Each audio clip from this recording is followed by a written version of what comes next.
everybody? Welcome to the Wingin podcast. Jack, how you doing, man?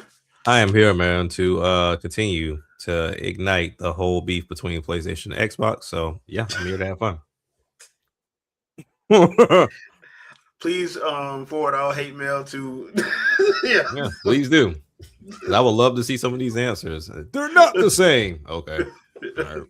All right, Andre, man, how you doing? I mean, well, look, I already said what I'm on time and I'm on this year, so it's just going to continue. Yeah. Okay. Well, it's March, people. It's March. Out here causing trouble for no reason. So, what you been playing, man? Which one of us? Yeah, which one? Andre. Okay, so I've been playing Castlevania Dominus Collection, 100%ed Dawn of Sorrow, and Portrait of Ruin. Just because I hadn't done it before, so I felt like doing it. Got back into Street Fighter 6 briefly since I hadn't played it in months, and getting back to my computer, being able to play my games again. Kid needs me, so I'll be right back. Yeah. So I've been playing. I'm gonna try to say it the right way. Pokapia. So that has been nothing but a time sponge for me. Like it's ridiculous how addictive that game is. I tried to get into Animal Crossing, but I think one of the key things I don't care for with Animal Crossing is you really don't have a lot of stuff to do in a day. It's like, hey, I went and I kind of picked up all the weeds. I picked up some of the rocks and stuff here and there.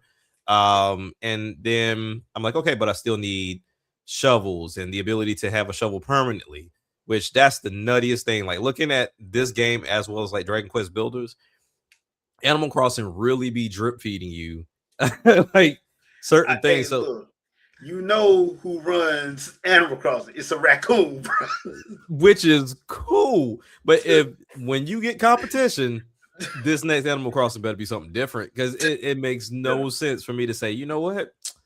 Here's your shovel, but it can break. You need to find a recipe for you to be able to make a permanent shovel. Really? And that happens with every piece of equipment you have. And it's nuts to me. But once again, I think when I first started playing Animal Crossing when it came out during the pandemic, I had friends that had already been grinding. So when I got it, they were like, oh, link up and I'll just give you the recipe so that way you can go and make your own. But if you don't, like, I had to start over when I got my Switch 2. Now you got to like wait at least a day or two before you can actually do all that stuff. And I'm like, I can get to a point in Animal Crossing where there's nothing else to do for the day. To where in Pokemon, let's say the only things that really run out per se is, let's say, the vending machine. You can only do those once a day.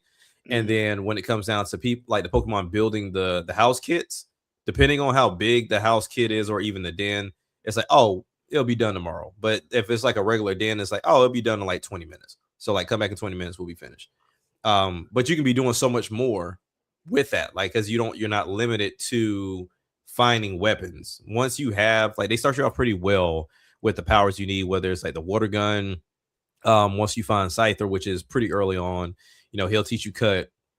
I think, what was it? Drillsby eventually gave me like the rotary to where I can actually start like tearing up the ground and picking up plants. And so you get the stuff in like timely fashion. Like right now, I think I've learned everything so far because I just got Fly.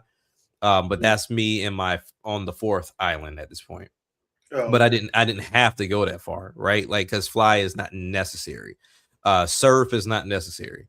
So is one of those things of they start you off with the necessities first to where you can do everything else. And it's just a really fun and addictive game. And it's not something that requires you to always be doing something. Like, you can just go and do your own thing and still be fine. The Pokemon, sometimes they'll come up to you and like, hey, I got a gift for you.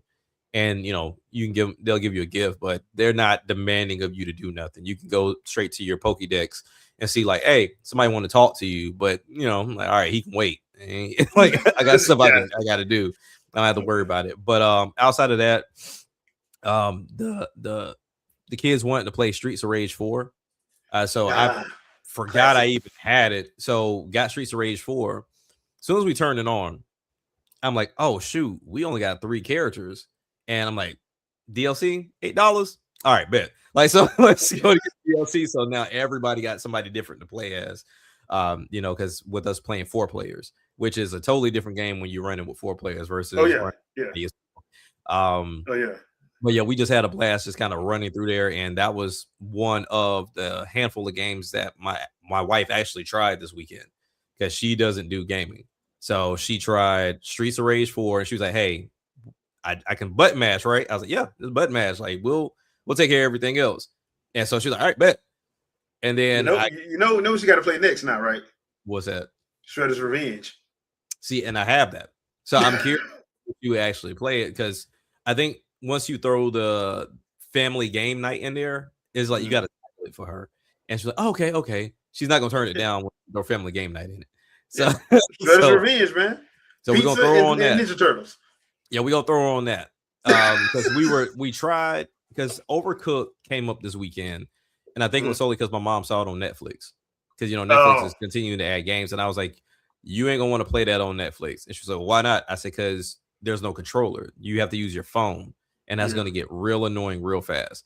So I already had Overwatch apparently, and but they're all you can the all you can eat version is still not supported by the Switch 2 for some reason. But I think they're working on it. They did. Yeah, I want to say there was either a tweet or something went out where they're working on. They were supposed to have been out, but they had to push it back or something. I mean, at this point, they got 2 games that you can currently play, which is the first one, and then you have Overwatch, not Overwatch, Jesus, Overcooked, and then you have Overcooked 2. Yeah. So you can play either one outside of that one. But we had some fun, but then they were like, nah, this is too difficult. Like this is too hectic. I don't know what to do. Like we just run across street, and then you got the stage moving left and right. It was like, no.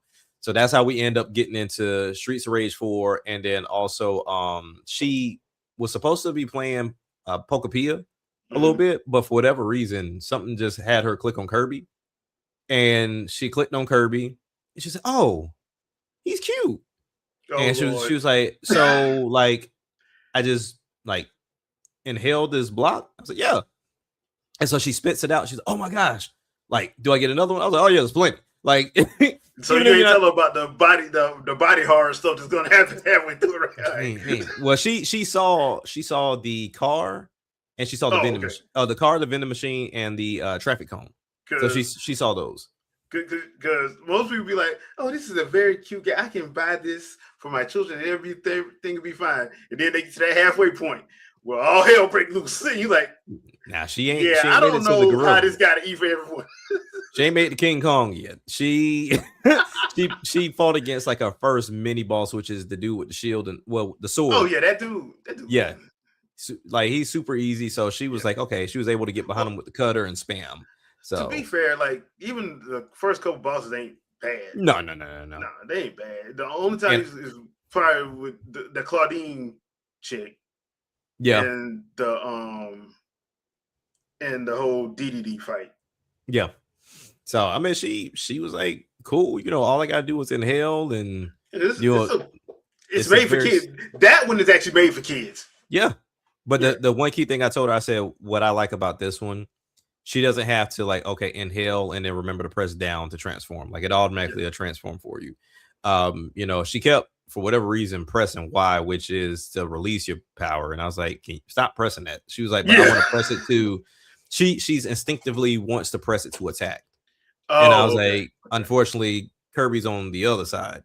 You press A to attack. Like, she's like, but can I swap it? And I was like, I don't know. I never looked at it. I never paid any attention. You can, but you have to do it in the menu, in the controller. Oh, mapping? Oh, okay. Yeah.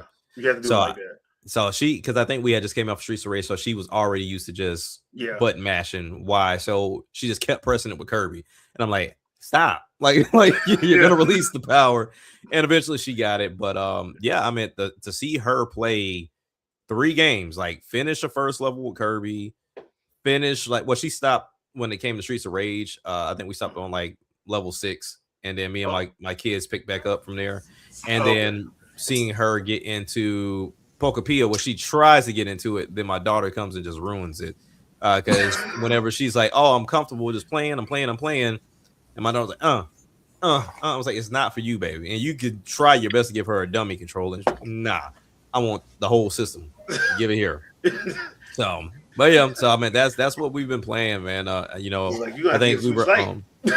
no, not for the fact that it didn't go on open price. I have to go like secondhand with it, but yeah, outside of that, we were thinking about playing Laser Dance this week or getting Laser Dance this weekend. But I haven't decided if I want to get it or not. It's a game I've been waiting for actually years because it's kind of similar to most games. You always have like that one game that's advertised at launch and then it just magically disappears and never shows its face again. Laser Dance is one of those to where when the Quest 3 came out, it was like, oh, we're making this cool game where you can put a button on one wall, put a button on the other wall, and then we turn this into like some 007 Mission Impossible type stuff where you got to like crawl and maneuver through lasers to make it to the other side of the room to hit the stop button. And it finally came out like 2 weeks ago. So, mind you, like I said, Quest 3 came out probably like 3-4 years ago. Yeah, I want to say 3-4 years ago. Yeah. So they went radio silent and then just dropped the game. Yeah, they started like campaigning again like a little bit right before it came out. But I'm like, I forgot all about y'all. Like, okay, but it's another game like that on the Switch too. I was talking to in the chat about it. Mouseworks. I was like, where did that game go? They were advertising that at launch. And then apparently, I guess the devs were saying, oh, we were showing the PC footage because we didn't even have dev kits. I was like, so how did you end up in a direct without a dev kit? Yeah, they shouldn't have never been in there. I was like, that's crazy. Like, I know Nintendo wanted to show off like as much mouse stuff as possible, but that's insane to have them show that off and not give them a dev kit. Like, so now the game, I guess, is slated for June, but we'll see. All right. But yeah, that's it, man. All right, Andre, you want to finish? I was say what I stopped at Street Fighter 6 and Street Fighter 6, got interrupted. I got back into Street Fighter 6 because of being able to play on my computer again. Played City of the Wolves. I still hate that name, but it's still a good game. Look, if you go Mark of the Wolves, then you could do Call of the Wolves, then you could do Rage of the Wolves. Sequential. SNK. I don't know what y'all was thinking. Look, man, you still mad about Kushinu butt? No, that's Marco. he has been called by his proper name. Kushnu is some other side character. We don't know who he is. He can fight though, but we don't know who he is. You know, funny thing is, I thought about that. They should bring that name back and as another character that has the same fighting style. Just have Marco do the orange and have Kushnu do the white. Yeah. Then people would be so confused. It would be funny as hell. But it would be hilarious. And just have it as a little in-game nod, like, yeah. Like, but make them be separate people. Make Kushnu be the super serious one. Marco be more like friendly, playful. Yeah. I can see that. But then again, SNK probably wouldn't do that. They already screwed up with naming, so I ain't gonna hold them to do that. Sakurai would do it though. Oh yeah, I know he would. In a heartbeat, I know he would. Yeah. But I think that's all I really played because for the most part, I've been trying to fix computers all week. So I finally got that done. So outside of that, yeah, that's really all I've played. Well, I jumped back into Bayonetta 3 because I was talking to a friend of mine and she wanted to see it, so I jumped back into that one for a little bit. What else did I play? I did play City of the Wolves a little bit because I was playing a little bit of Nightmare Geese and a couple of the other characters. I need to go through that their arcade story mode. I need to finish doing that for everybody. I hadn't done that for everybody. I need to stop being lazy and just knock it on out. And I did jump back into Warframe a little bit because I want to be good to go when the Switch 2 version drops, and I can just add that one and take the Switch version out. So I can just cross-play that one. But yeah, that's pretty much all I've been playing. So, but okay, so let's get into tonight's topic. So the title of the episode, Believe It When I See It, and there's a reason for me saying that. So we're gonna start off with that one. So everybody knows Microsoft's CEO, Satya. And this is the article that's on, you can find this on purexbox.com. And the title says everything I need to know. And this is something he actually said. He said it. He did say it. It was at a Q&A. Now, this is from March 9th. So, yeah, this is at a Q&A. Once again, this whole Microsoft situation with Phil and Sarah, it's fishy, to say the least. Oh, yeah. It's hella fishy. But the mere fact that he said that they always invest in gaming, I'm gonna ask the chat.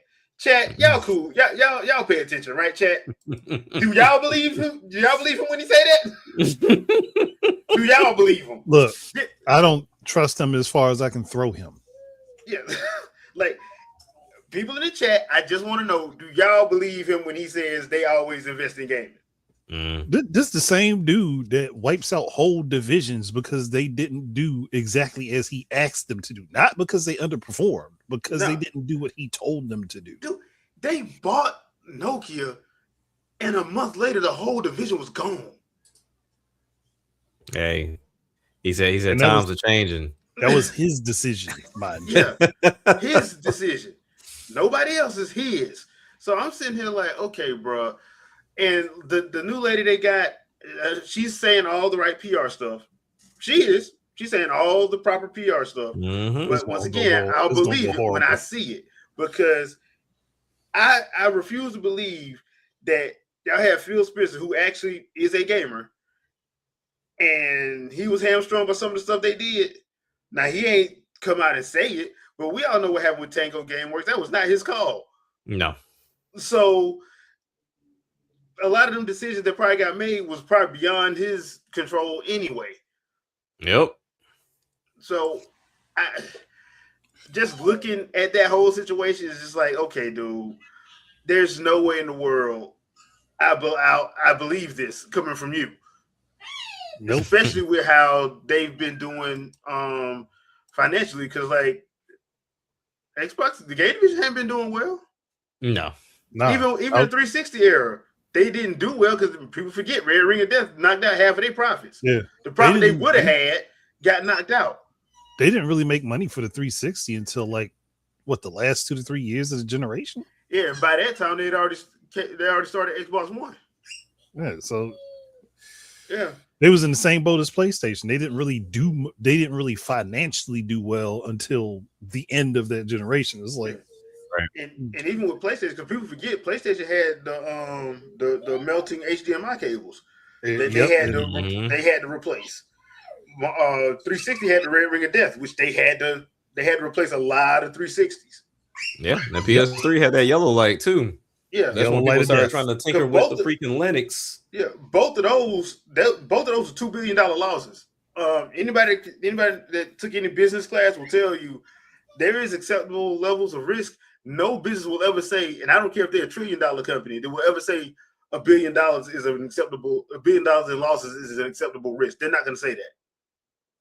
Now, during R&D, like when something just drops, they'll probably say $500 million, $250 million. Yeah, that's acceptable loss because we plan on making that back within 3 to 4 years.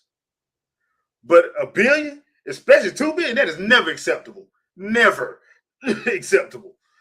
And they had that. I want to say Microsoft had to deal with that 2 years back to back. Yeah.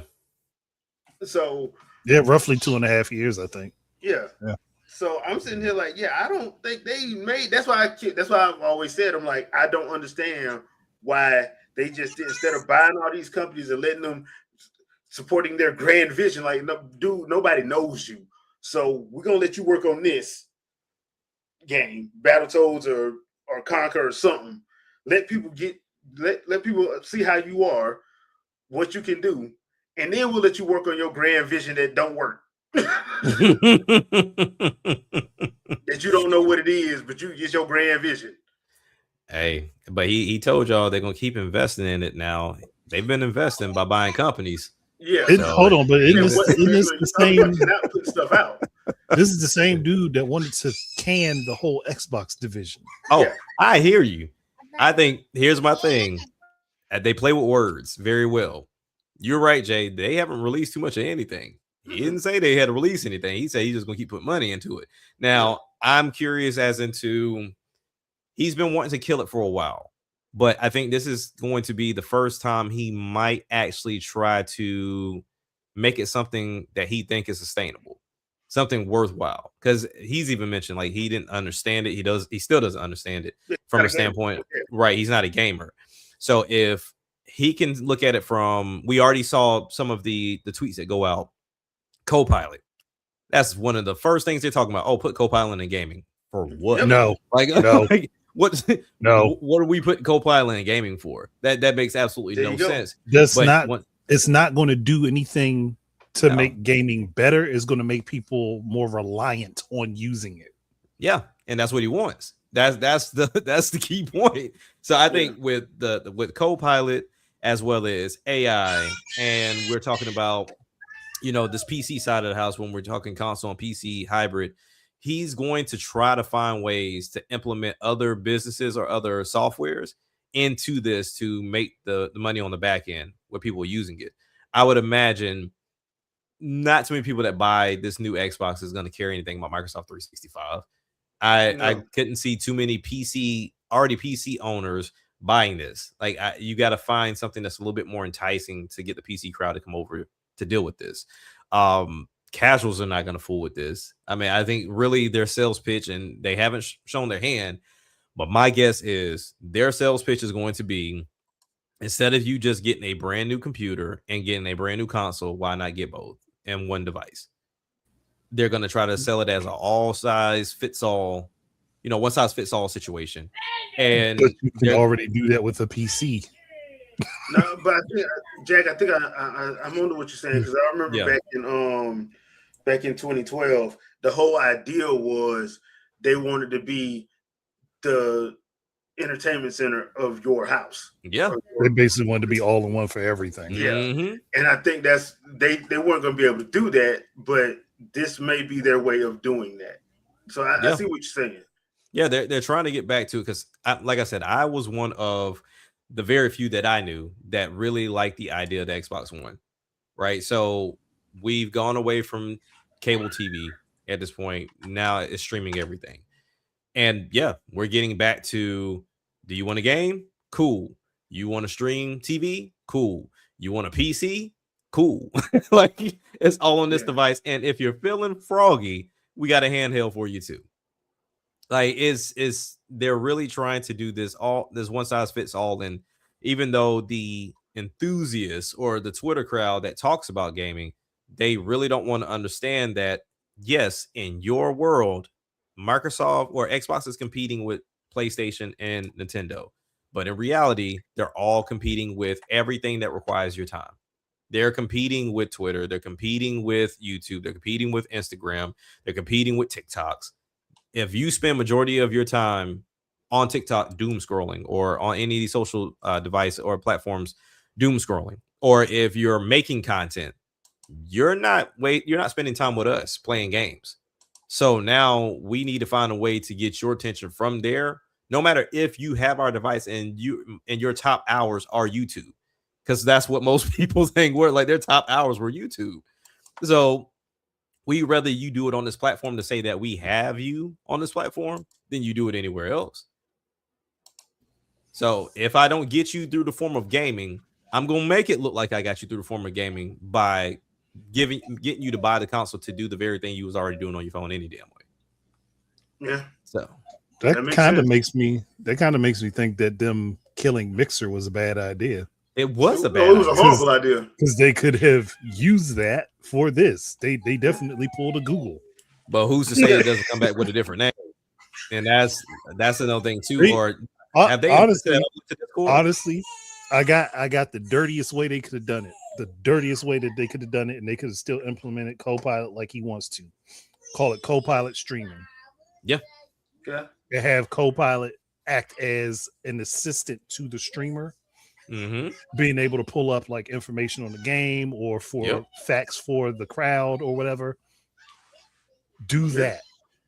Then you could institute it, and it would be in a way that people would actually engage with, that they probably wouldn't even think too much about, because it's already there doing something for them that they would actually want to do anyway. Yeah, good point. because I mean, we're at that point now to where this next device, Microsoft's not trying to be the brand that you necessarily buy per se.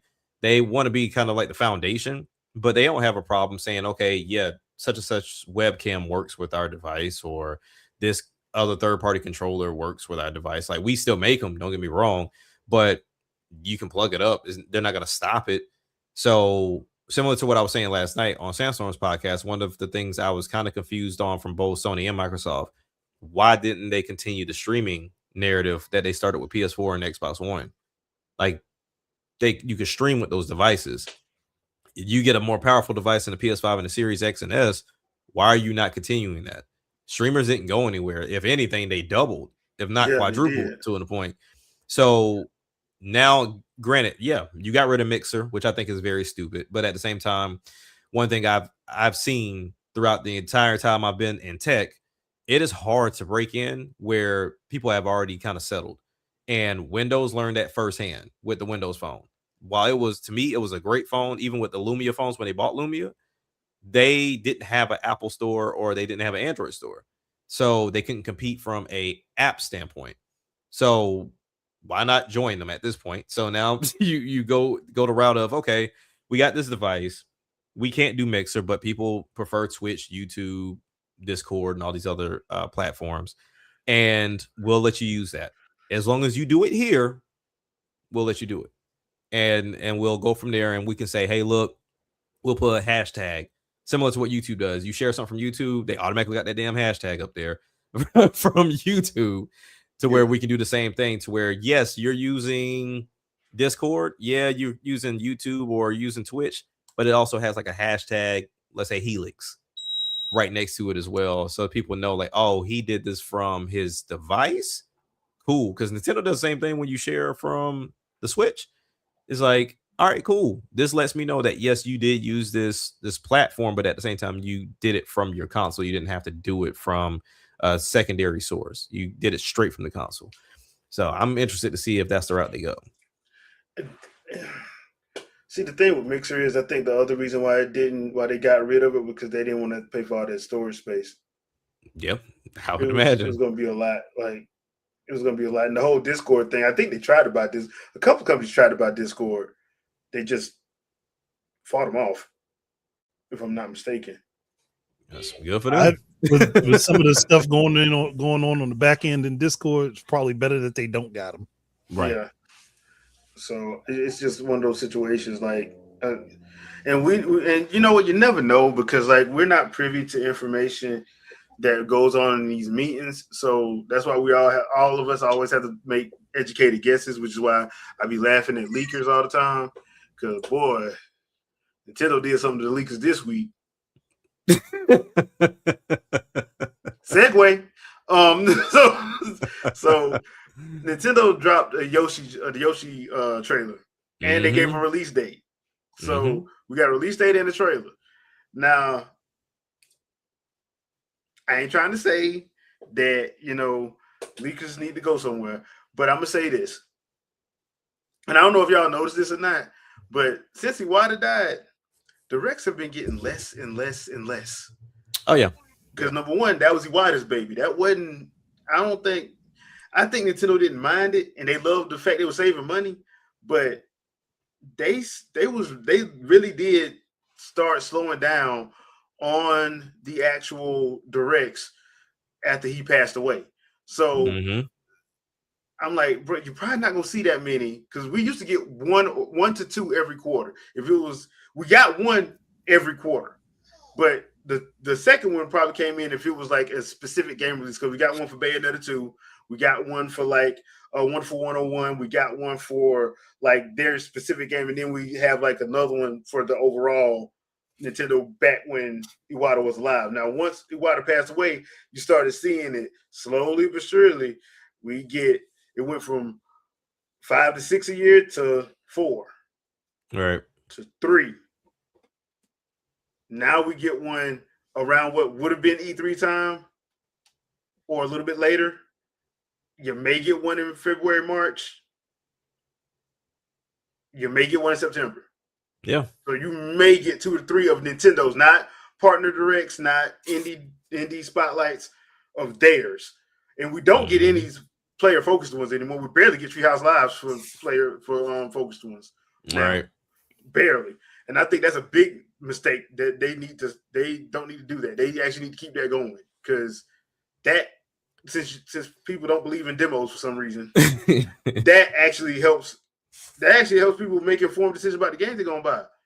If they're gonna do it, they do need to get a more energetic crowd, because this last one, they were so awkward. I think the only one that I'm like, okay, cool, I forgot he was even there, was Jose Otero, the one that used to be with IGN. He was there, but the rest of that group, I'm so glad y'all he was so IGN. Yeah, I was like, y'all so damn awkward, bro. Like, get somebody that's excited about the game they playing. Yeah. So that's what I was saying. I'm like, we've been getting them less and less, and I think they're going to be like Twins. What I'm talking about is right before Iwata died, it was way more than 3 a year. Yeah, it was way more than 3 a year.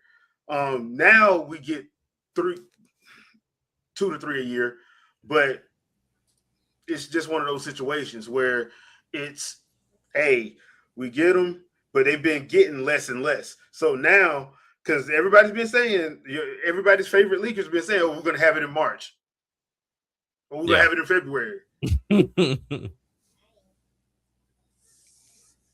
We'll see. I mean, we got what, I'd just say 16 more days. We get information from Nintendo one way or the other. It don't make sense. That's what I'm like, bro. It's one of them situations. I'm like, am I gonna miss it when it's gone? Probably, but the way some people be acting, I'm kind of glad they don't do them. To be honest, they had a direct for the trailer for the final trailer for Mario Galaxy. They told you they weren't gonna say nothing about no games. What's in the chat and then the daggone comments asking about games? Because they weird. They weird like that. Y'all know this for the movie, man. Why y'all doing this, man? Why y'all doing this? So, yeah. You're on mute, Shadow. You muted yourself. Still mute. There you go. All right, okay.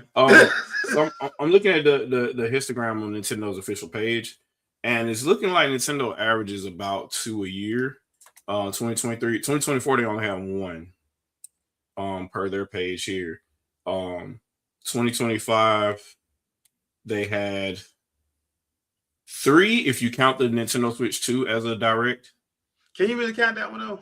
Nah, I wouldn't. Like Nintendo Directs are Nintendo Directs for a reason. So I think they only did 2, and they haven't done 1 this year yet. And I don't think if they're going to do there's probably going to be another one of those years where they only do 1, because the goal is they're trying to drive software now, right? So they're probably going to do a whole bunch of game specific directs.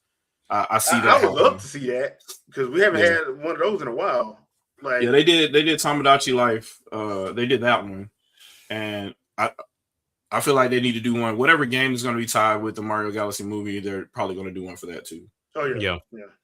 So that's kind of where I'm at on that. And then after that, like it kind of doesn't matter, because Nintendo works the internet no matter what they do. They just I just think it's funny. Twitter, like a Twitter direct, literally they'll just do a Twitter direct like, hey, this is out, and the internet breaks. So I just thought it was funny because the whole Yoshi thing actually dropped. The trailer drops and gives a release date, and I'm like, I'm sitting there, and all the people that love to talk about all the leakers and all this, I'm like, bruh, y'all real quiet.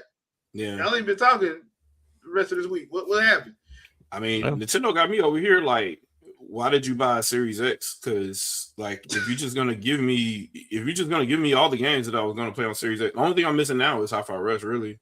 Yeah.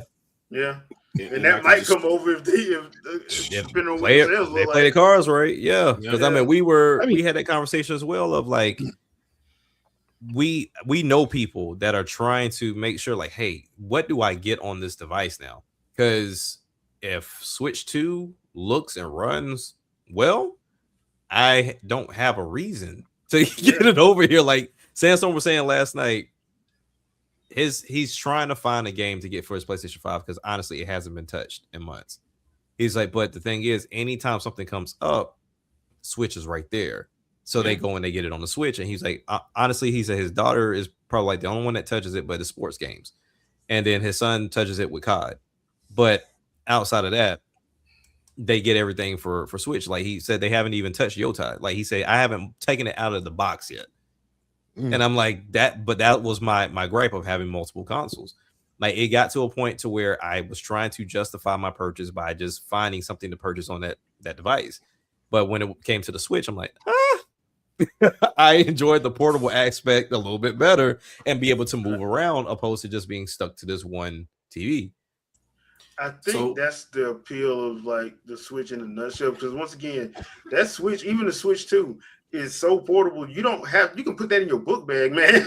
Mm-hmm. You're not putting your PS5 or your Xbox Series X in a book bag and lugging it around. You're gonna probably put it in the carry. You probably buy a specific carrying case for it, but you don't have to. Barely fits because you can't detach the controller. Yeah, they have carrying cases for the Switch and Switch 2. You ain't got to get it.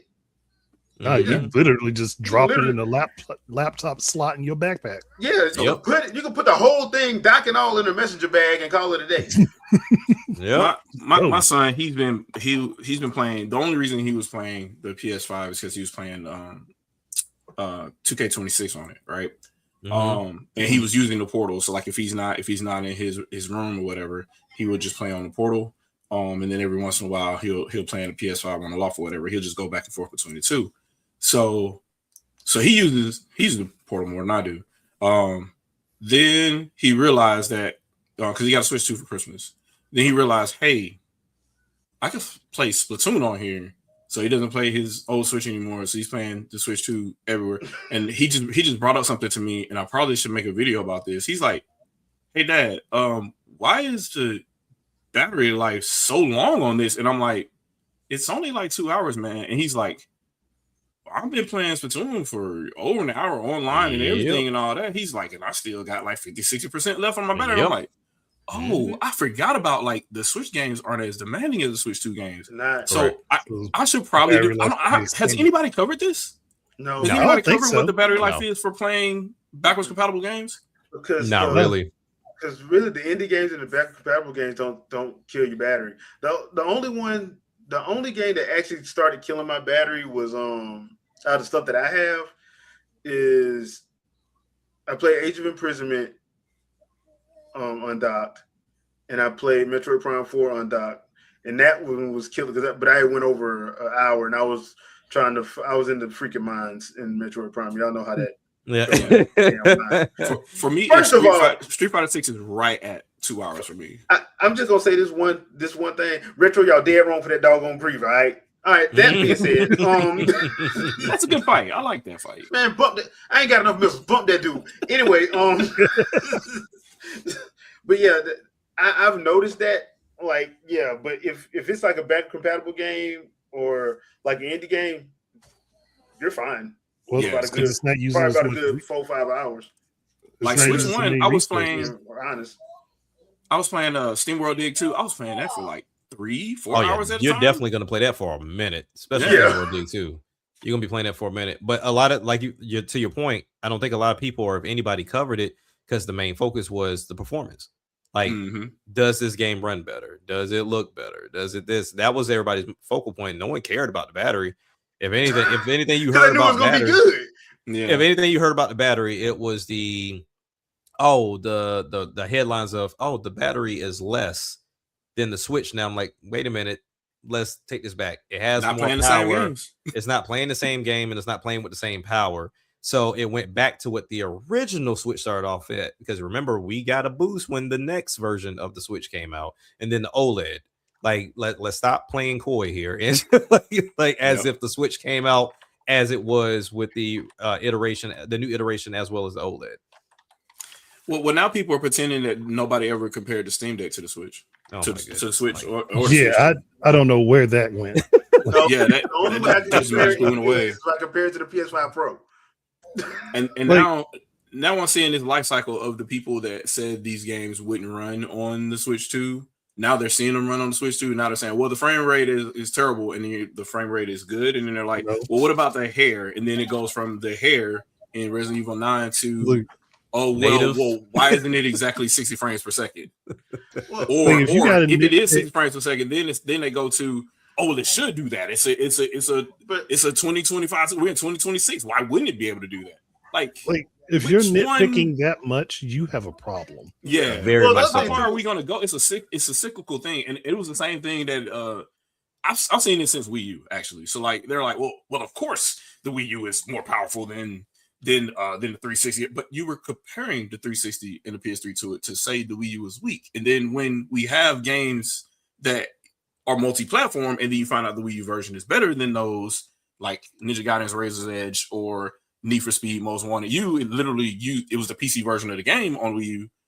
Now we're like, of course it's supposed to be like, come on, man. Like, which one is it? Either it's as bad as you say it was, or that's it. Like, it's just better, and there's nothing you can do about that. Because in cases when it doesn't suit the point where you say it was weaker than last generation, then you jump to the next thing and say, well, it's supposed to be. Like, but you said it wasn't. So I don't know. I see that a lot too. Like there's always a new goalpost to jump to when they're proven wrong about the previous one. So yeah. The only thing I'll say about the Capcom situation with the hair, that's the RE engine, man. Yeah. Look at Monster Hunter. Hell, look at Pragmata. Somebody need to take that little baby to a doggone hair to get her hair done, because that's just wrong what they do to that little girl. That little girl hair all over the doggone place. Do something with that baby hair.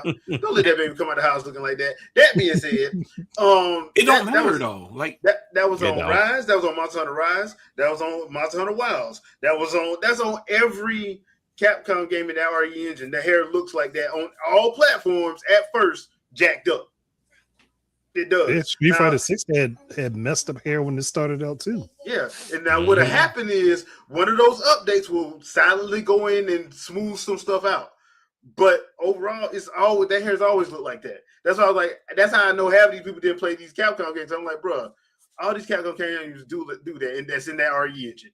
If they're in that RE engine, when that game first comes out, it looks like that. It just does. I don't know why it's always like that, but what usually happens is you get the update 1.2.5, and next thing you know, you don't worry about it no more. Yeah. My thing is, if you that focused on that detail, are you actually playing the game to enjoy it? They don't have it. That was they don't have the game. But Yeah. I was saying this to be fair to the people that do have them. The very few. Yeah. So the people. So you got two categories of people. Like, the majority of trolls online, they are the fact that they're there all the time means they're not playing games. No. So they'll look on. They're online all the time, so they're on YouTube instead of playing the game. So they're looking on YouTube or looking on other sites to see comparisons and stuff to go use as arguments to be in console wars, right? Yeah. Or to be master race trolls or whatever, right? And it's just, it's always awkward to me because I'm like, well, what are you gonna say that I can't do what you do? Like, you're like, oh, you stay in your 30 frames per second lane. No, I ain't got to. I can play 240 right here. I play 240 right here. But I know that if I play a game that's 30 frames per second and it's stable, it's still playable and it's fun. Yeah. Yep. Why can't you say that? Yeah, the people, because, and Andre know this, because we talked to this dude that said that he couldn't play nothing or see anything that's not 60 frames per second, but told us how much he loved the Hybrid Desolation of Small. Mm-hmm. Or they're emulating all these old DOS games on their PC also as quote unquote master race. I'm like, bruh, like you frame rates in the teens. Yeah, and we're talking about 2D games. Yeah, 2D games crawling. So what do we like? I don't. I said, I've said this before, and I'll say it again. Most people do not know. I'll say the vast majority cannot tell what the difference between 60 and 30. And the reason how you can prove it is Nier Automata. Yep. 2017, they swore that game was 1080p, 60 frames per second. Come to find out, it was not stable 60 frames per second. It was more like 40 on the Xbox and PS4. And when it came to Switch, that's when it was 60, but it was at 900p. They could only get it to work at 60 at 900p. But Jay, it's 2026. Like it's got to be 60 frames per second or less. And I'm like, I mean, most of these games, you better look at your PS5 because they ain't doing 6 frames per second every game. They not like that's why that's why I'm like, stop talking about the frames per second, because number one, most people don't know. Number two, that does not devalue the game. It really don't. It don't. And number three, some of these games, there's no point for it to be high. If I'm playing a turn-based RPG, why do I need that at 120 frames a second? Right. And I'll say this too, like for the lulls. Even on PC, right? Oh well, you gotta have 6 frames per second to start playing. I'm like, then why aren't these games just locked and capped at 60 or bust? There's a reason why you can still turn the frame rate. The frame rate is still unlocked. Like, why is the frame rate unlocked then? If that's the case, because there are times in that game, regardless of what engine or what game you're playing, where the frame rate will go below 60 frames per second. It doesn't matter how short or quick it is, it happens, right? Yeah. So who are you to talk about? It even happens on PC, regardless of what kind of graphics card you got or whatever, right? Like, this is brand new. Like, the majority of the time, even if you have a high-end GPU, right, you're averaging 120 frames per second or something like that. Depending on whatever scene it is, there might be something that's just really bad memory management in the game or something like that. It's gonna tank, and it'll happen. That regardless of what kind of rig you got, it's the game. Like, what do you say about that? As long as it's smooth, you should be fine. Once again, I always go back to this. My favorite game of all time runs at 20. I have no problem playing it. None whatsoever. I played the recent update for because I heard some complaints. I played the recent update for the Switch 2 version of apparently it's across all the versions, but of RE9. And so in later parts of the game, the frame rate chugs a little bit. I think they turned on RT or something to that effect. So it has when there are a lot of shadows or whatever, it starts to tank the frame rate a little bit more. And I noticed that, but if I turn my flashlight off, it's smooth as butter in that one scene. It's just like real close to the end of the game. And then the final boss fight or whatever, there's one part where it'll chug a little bit. But before that patch, it didn't do that. So I don't know. But even then, like, it didn't matter to me. You're playing the boss, and I don't care whether or not it's buttery smooth. So I'm not focusing on that anyway. I'm fighting. So to me, it's whatever. The response time is so bad. If the response time is so bad, then nobody could play it. Yeah, how if the response time was bad, nobody would be finishing it. Exactly. Yeah. And then it get delisted. Yeah. And across everywhere but PC at this point, unless you're doing like frame gen or something like that, those drops happen because it's the engine. So why is it nominated for Game of the Year already? Omega Force for the win. if you know that reference.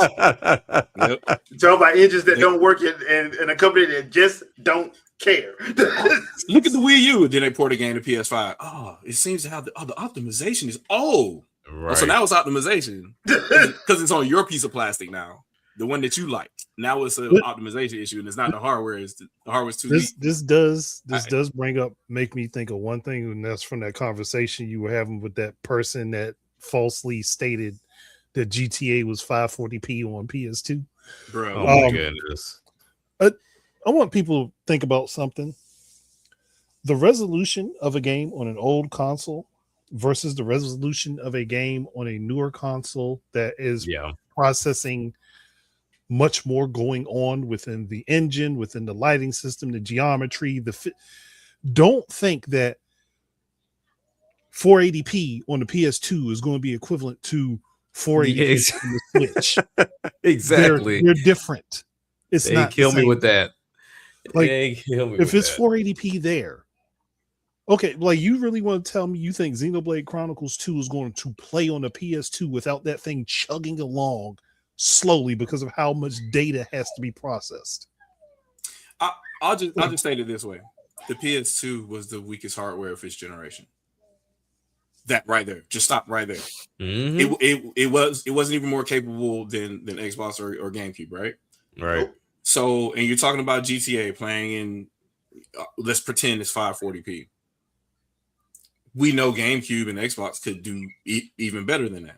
So, if GameCube was a 6th generation console that was more capable than the PS2, the logic would just continue that. Also, Wii would be more capable. Wii U would be more capable. Switch would be more capable because Switch is more capable than Wii U. and naturally Switch 2 would be more capable than all of them. So I don't. What statement are you trying to make there? It doesn't make any sense. So I think the connection is, oh, well, those resolutions were supported way back then. I'm like, 1080i was supported on the original Xbox. Right. So are you trying to say? Are you trying to say since games were 540p for the most part for the 360 and the PS3 that they're weaker than the original Xbox? What are we doing here? Real quick, Dreamcast was weaker than PS2, but Dreamcast had better output than PS2. Right. And a lot of the games looked that way were better. all the games that was shared between Dreamcast and PS2, Dreamcast was optimized better for a lot. Yeah, of much. They were prepared for Dreamcast and then moved to PS2. Yeah. And Dead or Alive 2 is the worst example of that. I would say Grandia 2 is the worst example. You know what? No, you're right. You're right. Because Grandia 2 on way PS2 worse. had moments. It chugged like a motherfucker. Yeah. And then they just straight up left out whole fights. And I'm like, and I'm sitting here and you doing this with it on DVD. So you had far more space usable. Far more space. Yeah, because Grandia 2 was still 2 discs, right? Yeah. No. Yeah. Grandia 2 Dreamcast? Was it 3? No, it was 1. It was one game. It was one on they gave you the soundtrack. So that's why it was 2. The second disc was the soundtrack. Second disc was the soundtrack. But yeah, like the worst version was Grandia 2 followed by Dead or Alive 2, because Dead or Alive 2, I played that thing on PS2. I was like, I'm going back to Dreamcast. Yeah, Dreamcast was the best version. Yeah. The bad thing is the thing with Dead or Alive 2 at PS2 is because I think one of the producers was supposed to be showing the game and took an incomplete build and then just say, yeah, go ahead, press it. I'm like, why would you do that? Why would you? Yeah. But to be fair, the PS2 was at the time was a cheaper DVD player. So most parents, most people didn't care, bought it because they got 2 for 1. Yep. What Sony knew what they were doing. Sony knew exactly what they were doing. I will credit Sony with this. When PS2 started to show up in everybody's house, we stopped hearing, "Get that game console off my TV." It was like, oh no, you can watch DVDs now, so you don't mind it being on there. They didn't care then. They did not care. Taking up my TV. No, it's a DVD player. Oh, okay. And that's it, pretty much at that point. I mean, same thing with PS3 to a lesser extent. With it was the cheapest Blu-ray player then at the time too. Was. Yeah, it was. Yeah, for a short while there. Yeah, because Blu-ray players when it first was a thing, you're talking about $1,000 a box. Yeah, it wasn't. It was ridiculous. It was not a cheap venture originally. No. So, I mean, you think about the same thing with CD players and the PlayStation. Like CD players wasn't cheap. We were just the funny story. Was cheap. What they did was the Walkmans were cheap. They made those cheap, but like you was talking about just like getting you a regular box, bro. You was paying. Nah, those was expensive, especially if you wanted one that went to home theater and it wasn't just like a boom box you would put in your room. Yep. Yeah. Because what most people would do was just get the Walkmans and you just gonna use that because you ain't gonna. I'm not spending those $700-800 on this. Disc. and that came in like with iterations because you had like the initial one that could skip pretty easily, and then like all the rage was like non-skippable. Like non-skippable. It's a little bit more secure. Oh, that reminds me. There is something else I do want to talk about tonight, and y'all know how people used to love to say that like nobody else like shuts down people when they take take games and stuff like that and do stuff with them. Y'all know how people love to say that? Yeah. Like they're higher than people. This is what Activision did. People, stop telling your business on Twitter. Well, and this is from a leaker. So the person they have been legally demanded to stop. Like what made you think that was okay? It's not your IP. It's not your IP. You don't work for the company. You don't. Why are you doing that? And whoever he was getting his information from, bro, you trying to lose your job? And that's one thing I know they had NDAs. Of course, Call of Duty make too much money. I know they had to sign NDAs. This is what I say about the whole emulation community. When I talk about IP, I literally mean that. Like, whoever is the copyright owner, not the trademark owner, because there's this weird Pokemon discussion. I don't even want to get into that. Whoever owns the copyright, they own the IP, right? Yeah. Right. And they can sue for damages at any point. It doesn't have to be just because they don't sue doesn't mean it's not illegal. Yeah. They have a just cause to do so if they want to because they own the IP. And you agree that you won't do the things that will violate that copyright in the end user license agreement. Yep. So, and that's applicable time you open the package. I don't know why people don't understand this, but this is just common sense. If you open the game, you've agreed that I'm going to use this only in the way that the IP owner wants me to use it. And if I violate that, they can come get me. Yep. Because like what this said was the Call of Duty, because there was like some of the stuff was wrong, but he was like, even when they're wrong, you're still hurting the people in the building because they mess with player expectations, which is what we've been saying. That's why I don't like when people do the whole this leaker, they was right these 4 times, so they gonna be right about this one, so we're gonna report everything they saying like it's the truth. Like, bruh. Like, as much as we joke about Rockstar North and their storied, very long development cycles, I do believe like an additional year was added to the development of that because it got leaked. Yeah. Had that not happened, I think that game would have released by now. Yeah.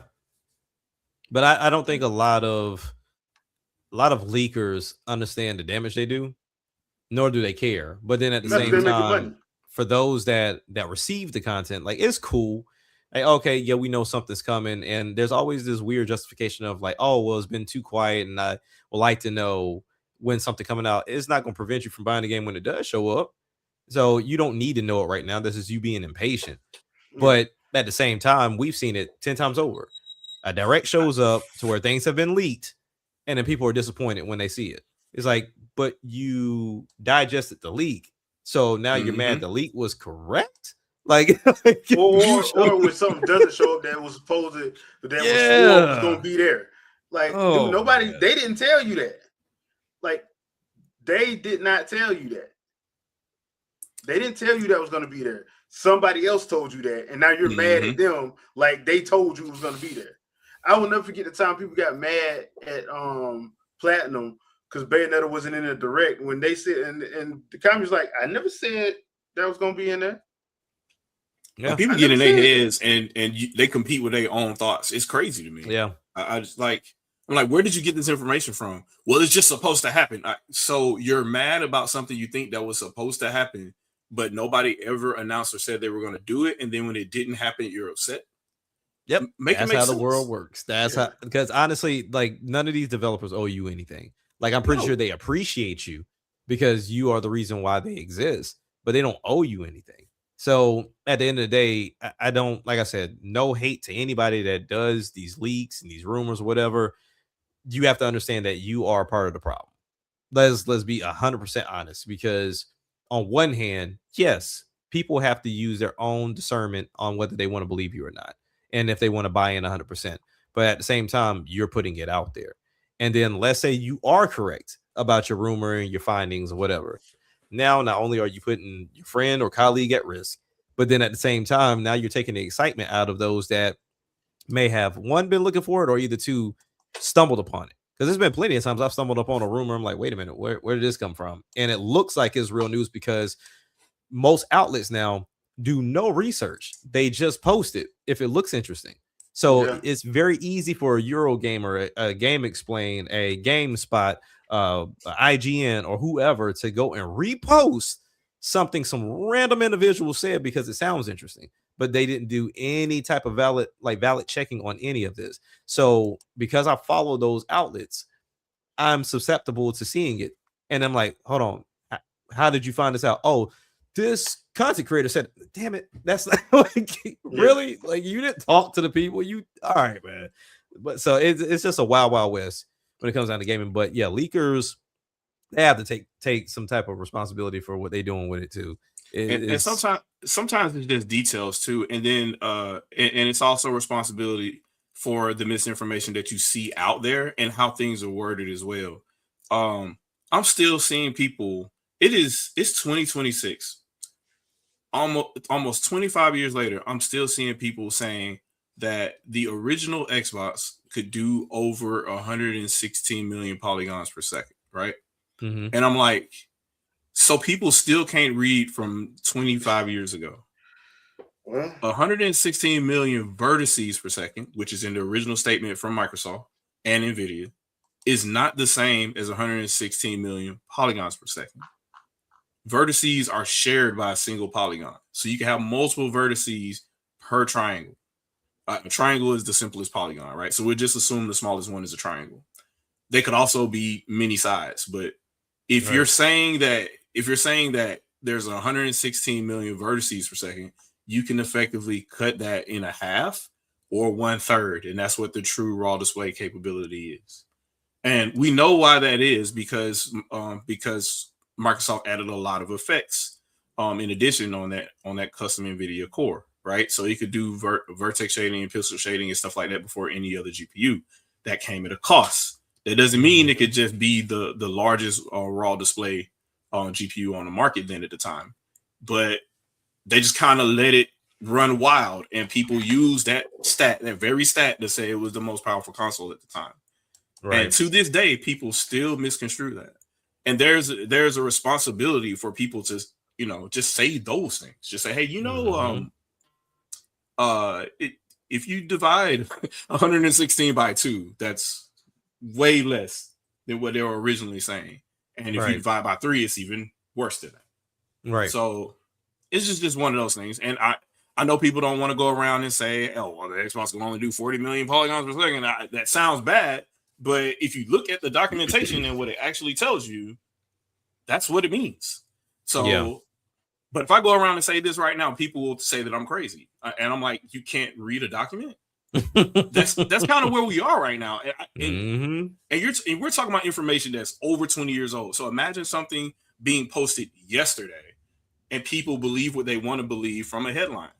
I just saw a headline not too long ago talking about, in the headline it said this thing was profitable or whatever, right?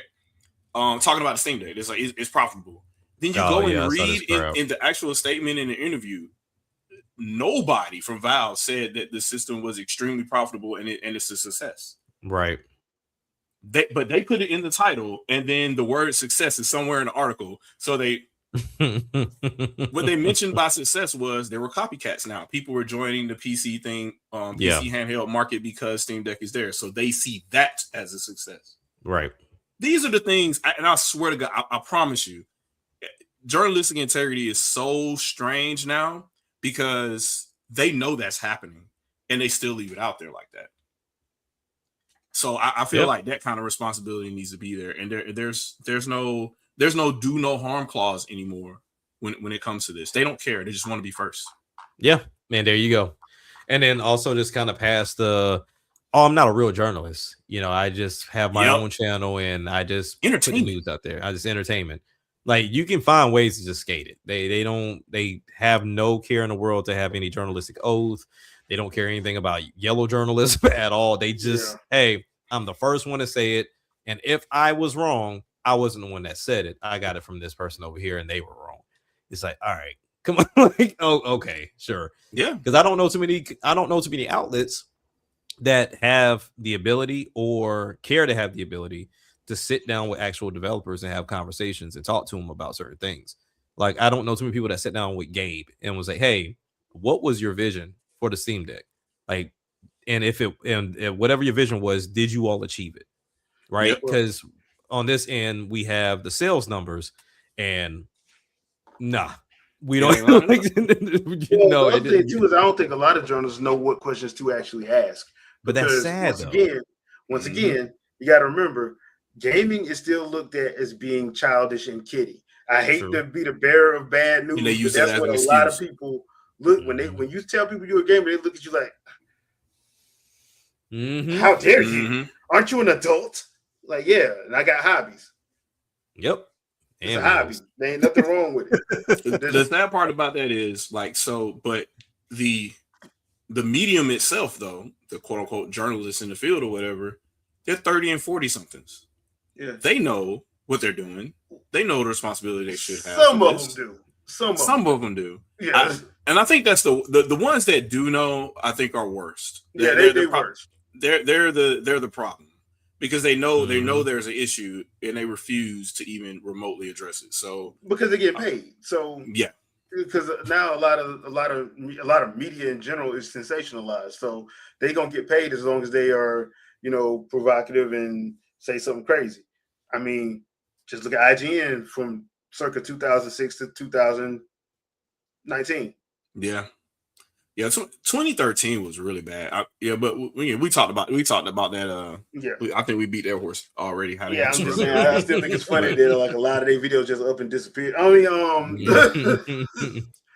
but you know how that goes because Twitch just put a thing in there talking about a handheld that put like Switch, Wii U, and Wii logos on it or whatever, and I'm like, like Nintendo just sued the government. Right? You think they can't come after you? They sued the most powerful nation on the planet, and didn't blink an eye. No. Nope.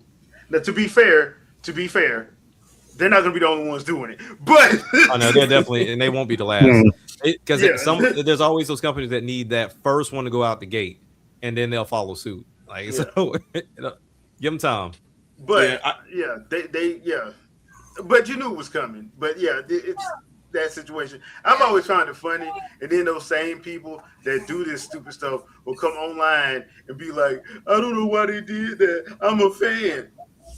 Well, you got told to stop.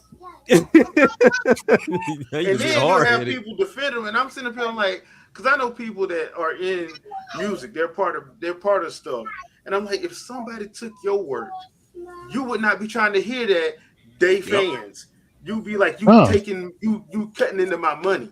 We're suing you. But it's a fan work. Can I just rework this beat and then also sell it online to people? Why can't I do that? But I'm a fan. I'm like, nah, bro. I know artists like, dude, if you take their artwork and try to pass it off as your own, you will be getting a phone call and a letter from somebody's lawyer. Yep. Mm-hmm. You a fan? I'll see you in court in 45 days. Yeah. If you don't take this mess down. Yeah. But if this company do it, that's anti-consumer. How the hell is that anti-consumer? How? Like, I dare you to do that to Halo. I dare you to do it to doggone God of War, especially with that show coming out. I dare you to do it to God of War. Do it. I think do it if you're froggy. People have this lack of understanding for something. Like, if you want something to be, you want more of something, and it requires payment for there to be more of that thing. When you take money from that thing by doing something that works against it, they're going to come after you. Like, this is just how it is. You don't have to like it. I understand not liking it, but that still doesn't change what the situation is. Andre, I'm only one of a couple of million. How is that going to hurt this company?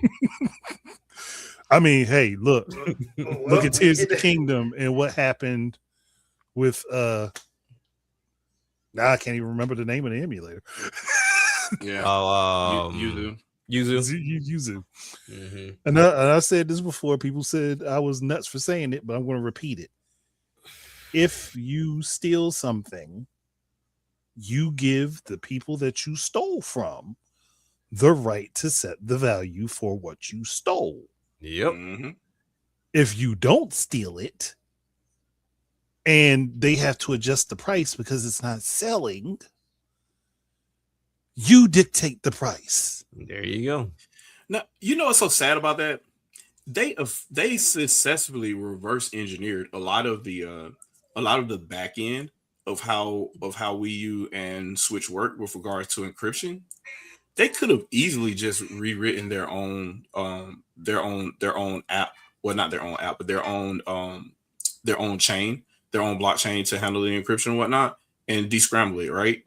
Mm-hmm. But they didn't even want to do that. They just copied it and kept it within the product and then cried foul. I'm like, you had the raw code. You had the raw source code. You could just rebuild it, and it would have been your own thing, and Nintendo wouldn't have had a leg to stand on.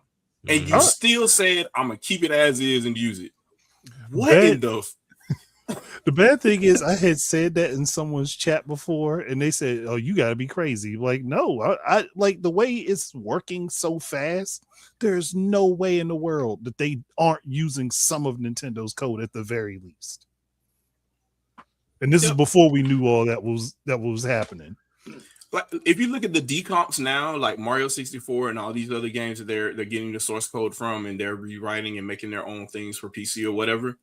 Notice Nintendo isn't coming after them. Correct, because their code isn't in there.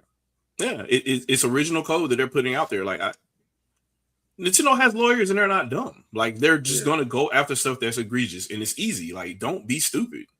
And I mean, they got well. The other thing too is they got to protect their IPs. That's how they make their money.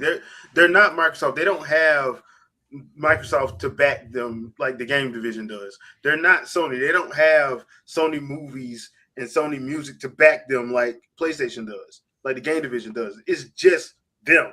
Yep. Yeah, and I've been saying this for years. I don't know why they don't have an anime department yet. I'm like, y'all could have been making a killing off that. But they supposedly working on it, so we'll see the results of that. But they don't. And literally, all they got is them 3 amusement parks, finna be 4, and games, and that's it. Because Pokemon Company is different; it's separate from them. Mm-hmm. So.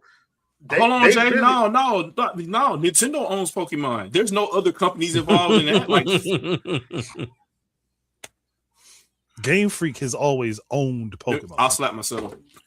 No, because I'm like, even when you go look at the plushies and the TCG stuff, they still ain't got Nintendo on it. They still got Game Freak on Pokemon, it. Right? They got Game Freak and they have Pokemon Company. Because when they were selling them big Snorlax extra large bean bags, that's what was on it. It was Game Freak and the Pokemon Company.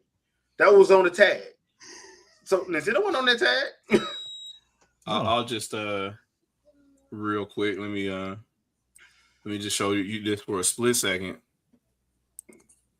If you just take a look at this guy right here, all you got to do. All you gotta do, I don't know if it's on the screen or not yet, but you take a look at what I got right here. All you gotta do is scroll right down here to the bottom here. What does that say right there? I can't really. Right there, and if you look, it says copyright Pokemon, right? Copyright 1995. So it's Nintendo Creatures Inc. Game Freak. The trademark is Nintendo only. Nintendo owns the trademark. Who owns the IP? Right up here with this 2026 right here in this C. I don't know how do we not understand that at this point? But these are things you have to explain to people, and you shouldn't have to. It's common sense, but I feel like everybody wants to teach everybody what they don't know. There you go. I'm an enthusiast though, so I should be able to say that. Enthusiastically wrong, right? Yeah.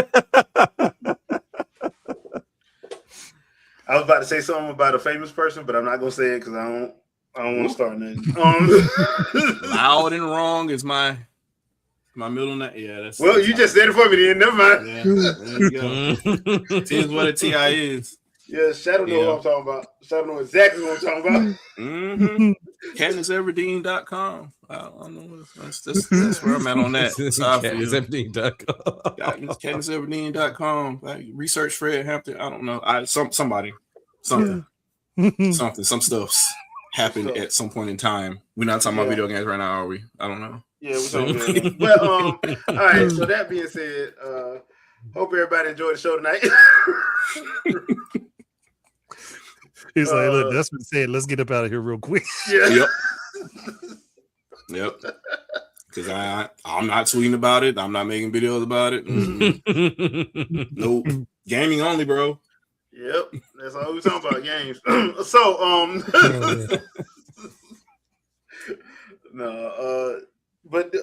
for real though, thank you everybody for showing up tonight. We really appreciate it. Because we are now in March. This year's already flying by. Yep. There's a lot of stuff dropping next month, and there's a couple indie games that I know I'm looking forward to. That He-Man, the Master of the Universe, which I'm like, I don't understand how we never got a side scroller till now. That should have happened a long time ago. That should have happened a long time ago. We need now one I'm for thinking Thundercats. we need Thundercats too. Like, what the heck? We could have got Thundercats back in 2011 when Studio 4 Degrees did the anime. That Cartoon Network you'd have to do two different ones because you got to do one for classic Thundercats. Yeah, for the classic, and now you got to do one for the anime.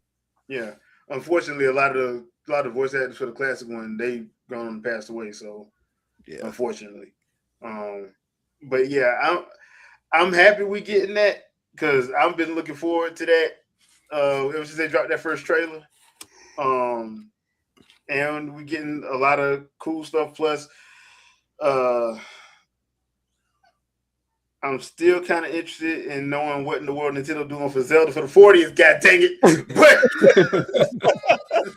But hey, we'll get to it. They're gonna do a concert. They'll probably put like a poster up on the Nintendo store you can buy with like your platinum points. No, they're gonna do a concert, and they might just go ahead and drop that. They may just drop that Ocarina of Time, Majora's Mask HD this year. All right. That everybody been begging for. And they ain't gonna release it till like December. Like, oh yeah, we forgot to tell you. It's gonna be a shadow drop.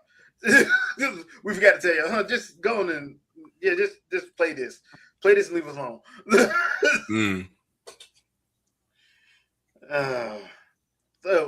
Also, Mario Galaxy movie. Y'all do know when that game come out. That's gonna be that Sunday's episode is gonna be the review of that movie, right? I just want everybody in chat to know that. I'm down. It's gonna be a review. Probably gonna try to get some guests to come through. No spoilers, I'm imagining. Or do I'm giving everybody till look, it comes out on that Wednesday, April 1st, you got till Saturday. They get it together. Hey, you got till Saturday. It's like get your life right. Get your affairs in order, now. I already told my family I'm going with or without you. Yeah. Right. You can either be on the first run or the second one. Yeah. However you see it. I saw the first one in 4D with my son, and it was actually pretty good. They did a good job with 4D one around here. And we got one 4D one around me, but I don't like going to that theater. That's why. That's where all the snobby. These folks don't know how to have fun. These folks to be like clapping during what the? No, we're not doing that. No, man. And Chad, I know you know where this theater at. I go to Stonecrest when I'm in the A. Oh. Yeah, buddy. Have a whole cookouts in the little theater. I can only imagine how your experience was for Black Panther because that was. Oh, dude, it was a cookout. Yeah, it was a cookout.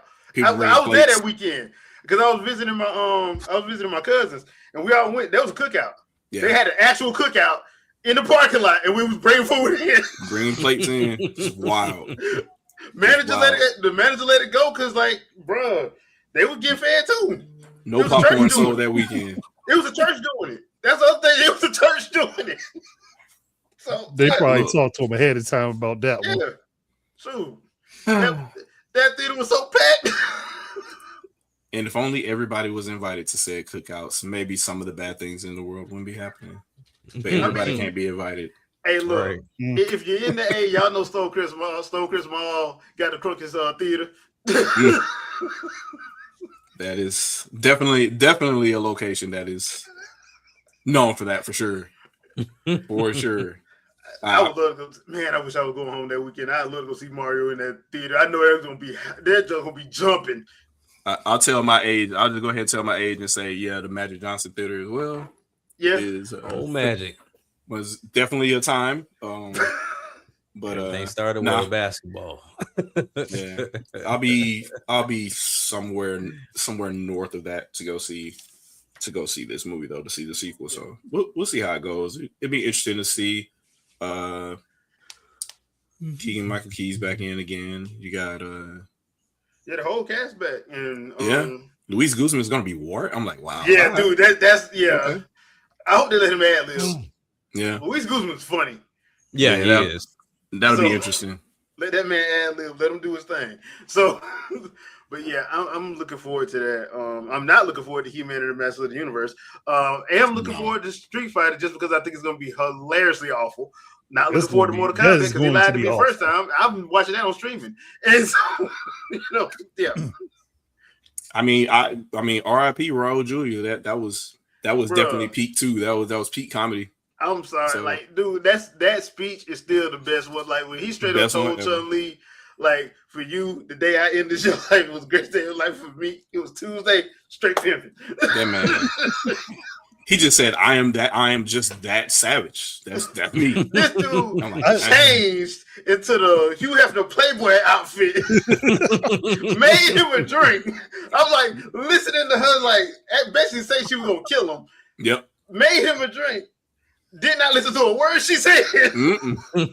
He's like, "Do you know what I do? Do you know everything that you're saying right now is so dry." And the funny thing about it was, the only thing I was thinking about watching that whole scene every time I see it is Gomez from Addams Family. Yep, that's what you can think about. Because he's straight smooth. So smooth with it. He was so smooth with it. Like, yeah, but for me, it was Tuesday. That was a time. You had to be there for that one. I don't think it plays well for the newcomer that comes and watches that after the fact. I don't think it. Oh, because the movie's horrible. No. The movie is horrible. It's just awesomely horrible. Yeah. It is straight up 90s action movie. That's for me, I still appreciate it today for that reason, but some other people don't get it. I appreciate it for the standing Ken Dragon Punch. Yeah. Yes. The thing is, if it wasn't for Raul Julia and Van Damme, the movie probably wouldn't have worked. Because, Raul Julia, I don't think he was meaning to play it like he played it, but because he's so good at acting, you're like, bro, it actually worked. He just said, "I'm going to do it." Yeah, it actually worked because he was playing the crazy dictator, but the way he was delivering his lines, like he was super serious about it. Yep. But it just worked. It came off funny. When you start to understand the bad guy, you did a good job. Yeah. I could completely see Bison being like that for real. And in certain situations in the games, he is like that. Yeah. So, in Street Fighter 6, he definitely is. Yes. They definitely made him. They made you understand him that way. Yeah. So it makes sense. But the only problem is, Raul Julia was fighting cancer at the time, so it wasn't. But I'm like, as far as like the acting part of it, like, bro, Raul, he killed it. He straight up killed it. And it, sad what happened, but I'm like, bro, he went out swinging. I just figure if they spent all that money to put Kylie Minogue in the movie, she should at least been on the soundtrack, and they did. Oh yeah, she wasn't on the soundtrack. She really wasn't. Like, what are we doing? That was the biggest miss of all time. But she was fired back then. Like that was before she had her cancer scare, right? Mm-hmm. Yeah. So that was the whole point of putting her in it, was that you had like world whatever appeal, and everybody would go watch it, and they're like, "Yep, no music from her." Yeah. We got Van Damme in here. He gonna do a couple flash kicks. Y'all gonna be happy. Now shut up. That's it. That's all you get. So yeah, man. I'm not looking forward to this new one though, bro. Because I'm like, at least Van Damme's one, they knew what they were doing. I just got a bad feeling about this. I think it's gonna be funny though. I'm still looking forward to seeing how bad Andrew Schultz does Dan Hibiki. Yeah. I don't know why they. I was like, do y'all know Dan is Chinese, right? And y'all do know Dan can Chinese, actually fight. I know he's a joke kid, but he can actually fight. He can fight. He can fight normal people very well. He can't fight superpowered people. But he's not a lanky, unfunny comedian. What makes Dan funny is the fact that he's serious about everything he's doing and he messes up at it. Yeah. Not he's somebody trying to be funny that messes up. Yeah, he's just try hard and it becomes but he's actually a martial artist. He's not. No, I don't understand the casting for that one. I really don't. I don't understand casting freaking. I don't understand casting the majority of them. Only one I think really makes any sense is Cody Rhodes as Guile. And Zion, they got for Zangief that. Those are the only two I think make it. Oh yeah, that Joker, he is huge. I thought that was dude. That dude's like a bodybuilder. That Joker is huge. Those two make sense, but having Roman Reigns be Akuma makes no lick of sense. No, I mean, look, like, we all saw. If you was gonna do it, if they was gonna do this, why didn't they just go ahead and pluck Nakali from Street Fighter V and just throw him in there instead of Akuma? That's what I would have had him as, because like that would have made more sense. I mean, ever since they made, I think 50 looks good as Balrog, but I don't know how his acting is going to be for the character. Yeah, he does look good for him, so I'll give him that. As long as they covered up the Polynesian tattoo and everything, I mean, I know everybody's been going like half crazy since Ganondorf showed up with his Polynesian tattoo, in Tears of the Kingdom, Bloodline Day 1. So they put the girl from Mortal Kombat in as Cammy. Like, I don't know. Hey, look, man. Hey, look, man. She got to work. Hey, you've been in a fighting game movie before. They gotta hope that this movie is so bad that people want to see it.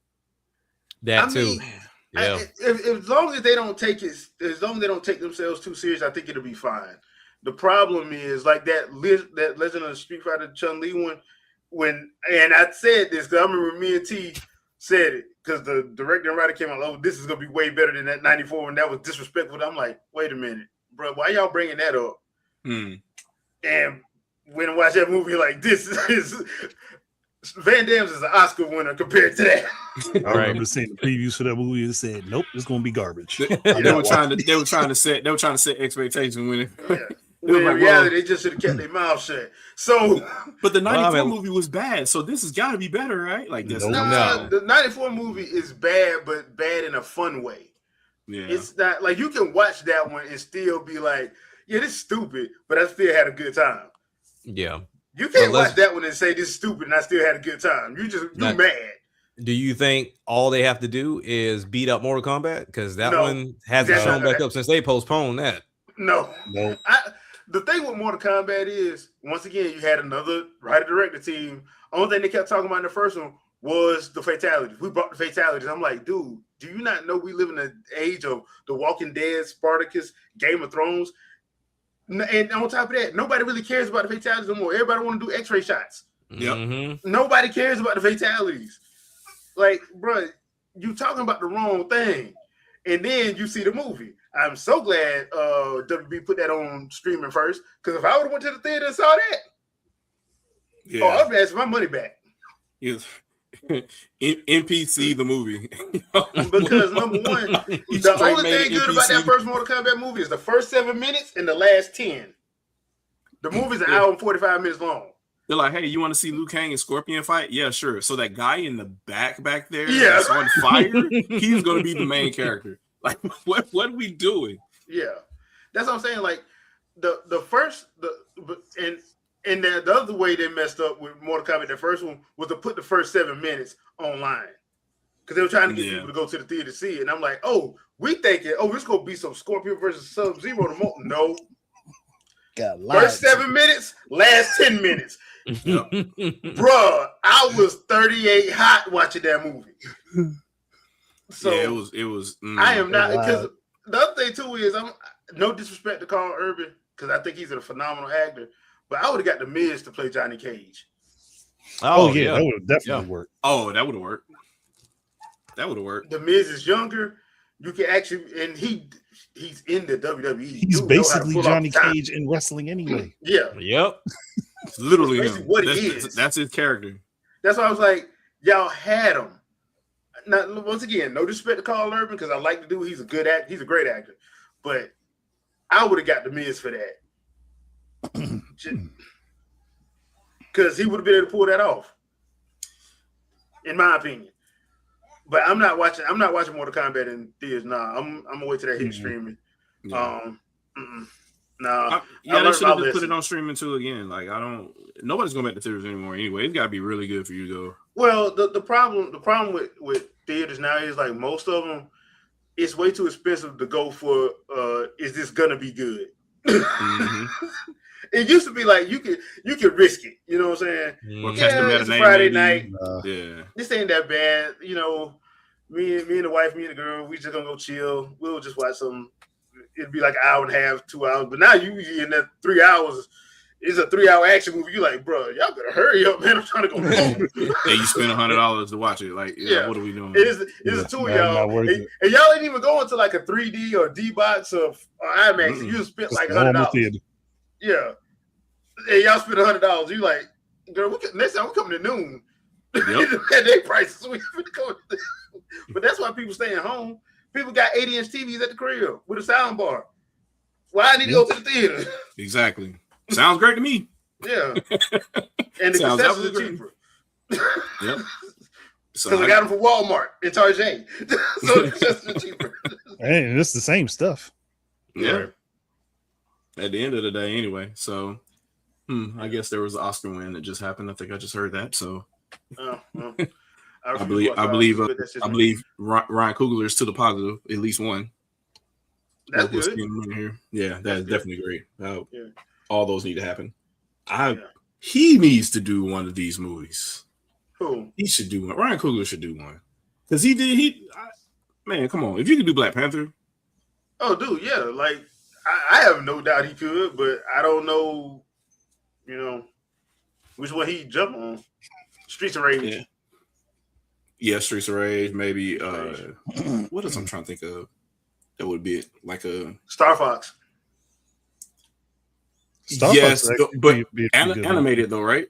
Yeah, animated, bro. You know how I feel about video games. I think they need to be animated. Yeah. No, see, you said Streets of Rage. We got to do a Final Fight movie where people kicking over trash cans and picking up chicken and eating it. It's just there. What kind of 90s Double Dragon movie are you talking about? Whole giant ham just there. You just pick it up off the ground. Like you just pick up the trash can lid, throw it, hit somebody, then throw the can and hit somebody else, and just pick up a big ham and just take a bite out of it. Who you gonna get his hanger though?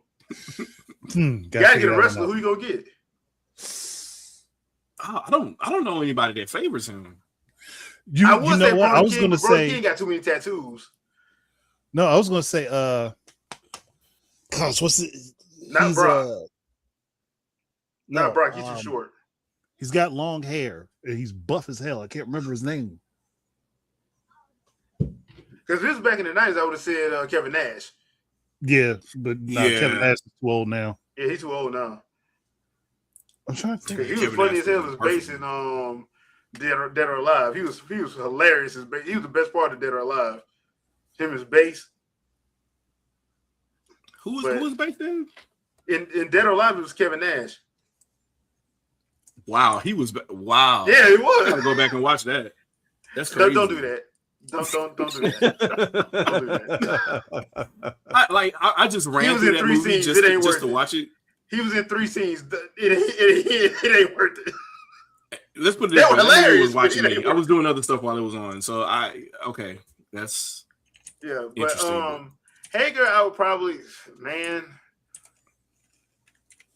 like I said, I would have said Brock, but I don't think he's tall enough. Drew McIntyre.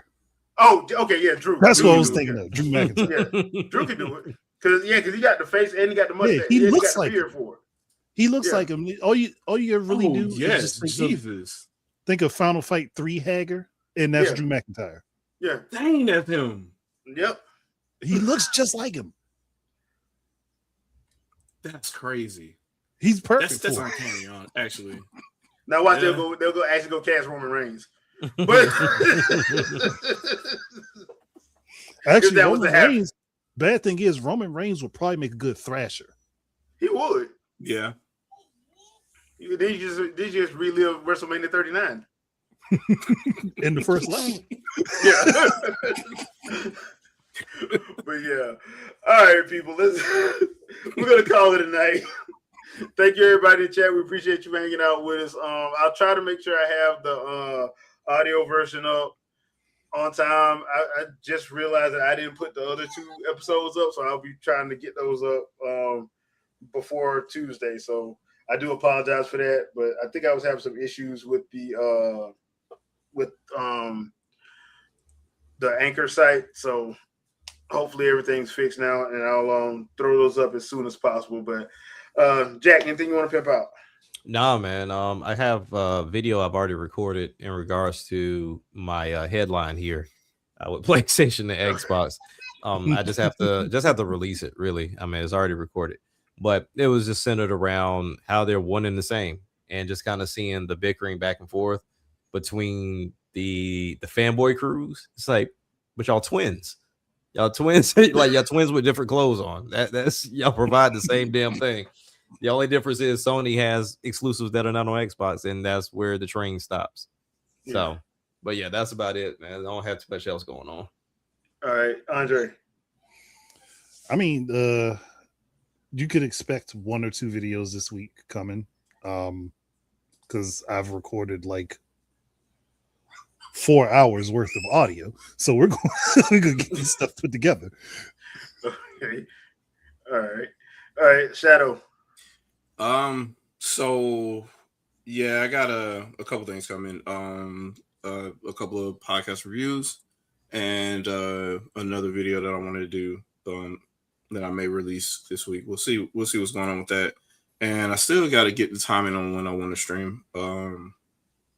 I wanted to do it this weekend, but it just didn't happen. So, but it's coming. I'm gonna start doing podcasts again. So, and I'll have those. They'll probably be on Fridays, and then we'll tie into this show for the weekend as well. So, that's all I got. I highly recommend Resident Evil 9. Just finish that game. It is definitely one of the games of the year for this year for sure. It definitely in the running. I got to get the courage to do that because Jay Biggs has been like picking on me on Twitter for like the past week.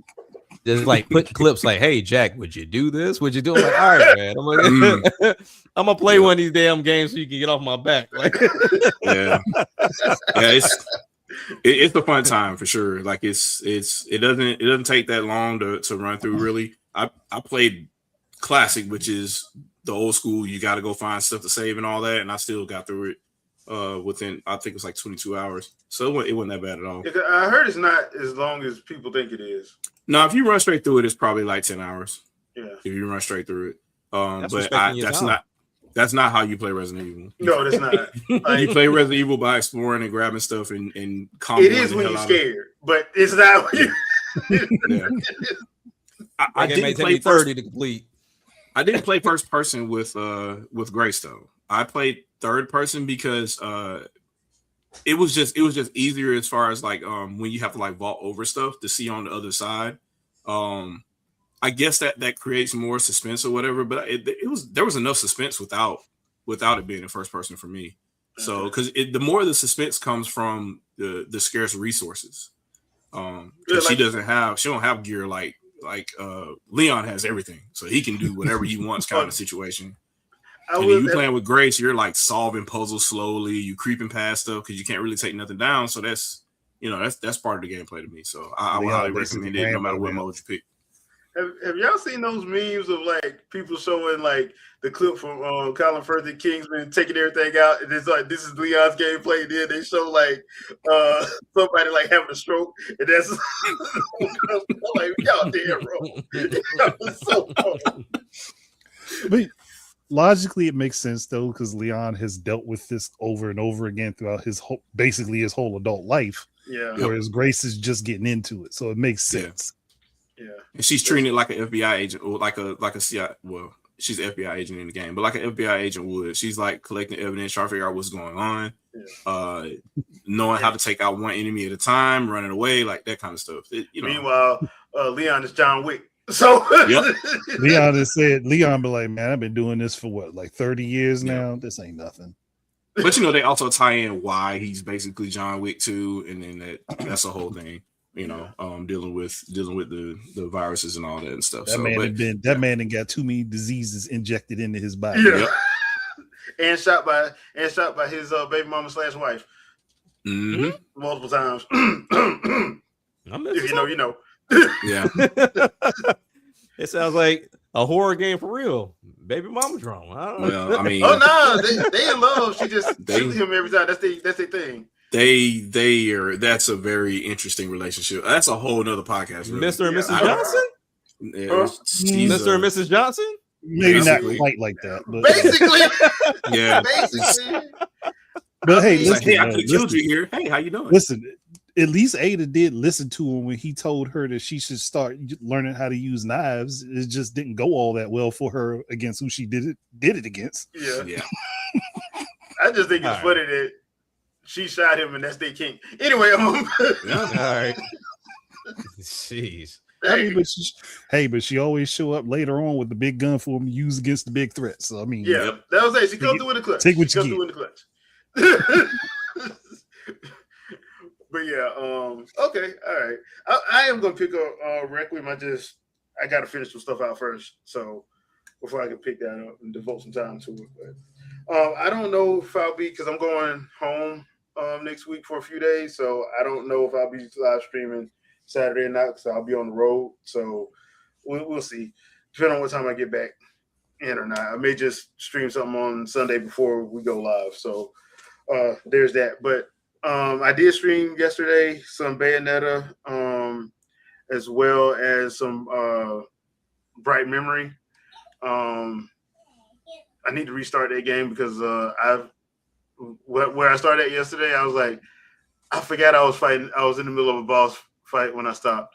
This one thing I'm gonna tell you, if you haven't done it yet, play that game with a GameCube controller. Which one? Bright Memory. Play it with a GameCube controller. I keep seeing that game pop up.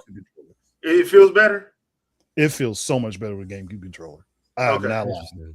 I mean, that's how I play Mario Kart. I played Mario Kart World with a GameCube controller. Dude, that's something. Well, y'all saw one of my earlier live streams where we were just testing out GameCube controllers games. So, yeah, I'll try that one down there. Mine isn't a legitimate GameCube controller, but this one is still same shape and everything. As long as it's this form factor, it will feel good. All right. All right. I'll make sure to do that then. All right, peeps. We will see you guys next Sunday, 7 p.m. Eastern Standard Time. Y'all have a good evening. Peace. Peace. Later, y'all.